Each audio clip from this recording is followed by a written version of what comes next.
જન્માષ્ટમીની મધરાત્રિ એ દ્વારકા ડાકોરને શ્રીનાથજીમાં ભગવાન શ્રી કૃષ્ણનો જન્મોત્સવ ખૂબ જ ધામધૂમથી મનાવવામાં આવે છે। ત્યારે શક્તિપીઠ અંબાજીમાં પણ રાત્રિના 12ના ટકોરે ભગવાન શ્રી કૃષ્ણનો નિજ મંદિરમાં ચાંદીના પાલનામાં ઝુલાવવામાં આવ્યા હતા,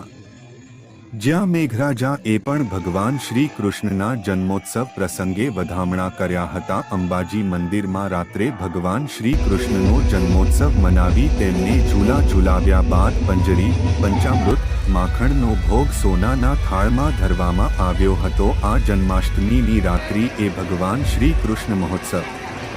અંબાજી મંદિરમાં ઉજવાતા મોટી સંખ્યામાં ભક્તોએ પણ આ જન્મોત્સવની ઉજવણીનો લાભ લીધો હતો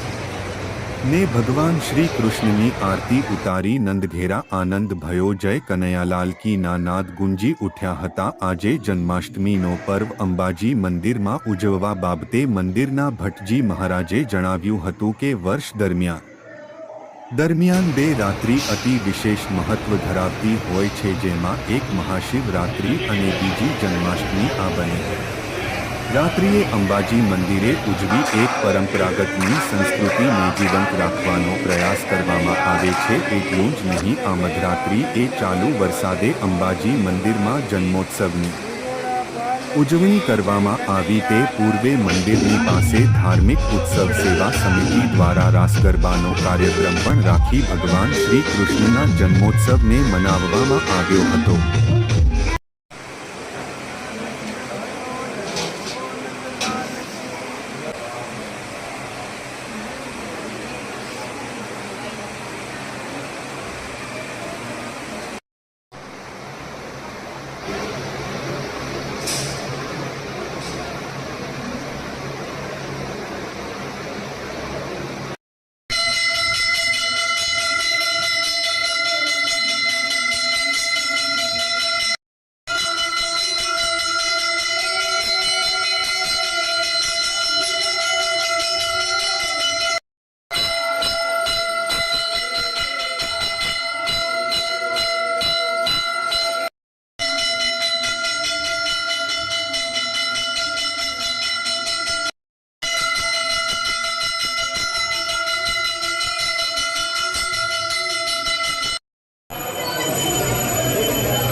વર્ષની અંદર બે વખત રાત્રે માતાજીની આરતી થાય છે કે મહાશિવરાત્રિના દિવસે અને આજે જે થઈ એ કે જન્માષ્ટમીના દિવસે, એટલે દુર્ગા સપ્તશતી એટલે કે ચંડી પાઠની અંદર કાલરાત્રિ મહારાત્રિ મોહરાત્રિશ્ચ દારુણા, કાલરાત્રિ એટલે કાળી ચૌદશ, મહારાત્રિ એટલે શિવરાત્રિ, મોહરાત્રિ એટલે આજે જે જન્મ ભગવાનનો થયો છે એનું છે, અને દારૂણ રાત્રિ એટલે જે હોળીનું મનાવવામાં આવે છે અને દારૂણ રાત્રિ કહે છે। આ ચાર રાત્રિનું વિશેષ મહત્ત્વ છે અને જે જેની પરંપરા પ્રમાણે માતાજીની ઉપાસના કરતા હોય, કૃષ્ણ ભગવાનની કરતા હોય કે શિવજીની કરતા હોય કે જે જેની પરંપરા, આજે માતાજીનું કૃષ્ણ ભગવાન આજે અહીંયા ગરુડજીનું વાહન છે ને રાત્રે અત્યારે રોજ માતાજીની અલગ અલગ સવારી હોય છે ને કૃષ્ણ ભગવાનનો જન્મ થયો એટલે એમ કે ગરુડજી વૈષ્ણવી ગરુડારૂઢા વૈષ્ણવી એમ કે ગરુડ ઉપર માતાજી આરૂઢ થયેલા છે અને આજે રાત્રે 12 વાગે માતાજીનો જન્મ થયો. એમાં વિશેષતામાં માતાજીને સવારમાં તો પેલું ફરાળ ધરાવવામાં આવ્યું અને રાત્રે અત્યારે એમ કે ભાઈ બધું જ માતાજીને શીરો પૂરી અને શાક અને બધું ધરાવવામાં આવ્યું છે અને ભજીયા ધરાવાય છે. આ એક પરંપરા છે અને માતાજીને સોનાના થાળમાં જ માતાજીનો ભોગ લગાવવામાં આવે છે અને કૃષ્ણ ભગવાનનો જન્મ થયો એટલે પંજરી એટલે પંચાજીરીથી ભગવાનને આગળ ધરાવવામાં આવી છે કે જે ભગવાનને પણ એમ કે ભાવાત્મક છે કે પેટમાં પણ ના દુખે અને એમનું પાચન બરોબર થાય એવું એક ભાવાત્મક છે. એક વિશેષતાથી માની ઉપાસના અહીંયા કૃષ્ણ ભગવાનનો જન્મ થયો છે અને બધી જગ્યાએ પણ કૃષ્ણ ભગવાનનું જન્મની પદ્ધતિ પરંપરાઓ બધી રીતે જે એમ અહીંયા વિશેષતાથી થાય છે માતાજીને. પંચાંગ પ્રમાણે આજે જ ભગવાનનો જન્મ છે. કાલે જ્યારે ભગવાન જન્મ્યા પછી જે ગોકુળમાં ગયા અને આમાં થયા ગોકુળમાં એનો ઉત્સવ ઉજવવામાં આવશે. એટલે આજે તો ભગવાનનો અહીંયા જન્મની જ પરંપરા છે એટલે જન્મ જે દિવસે થયો છે એ દિવસે આજે ઉજવવામાં આવે.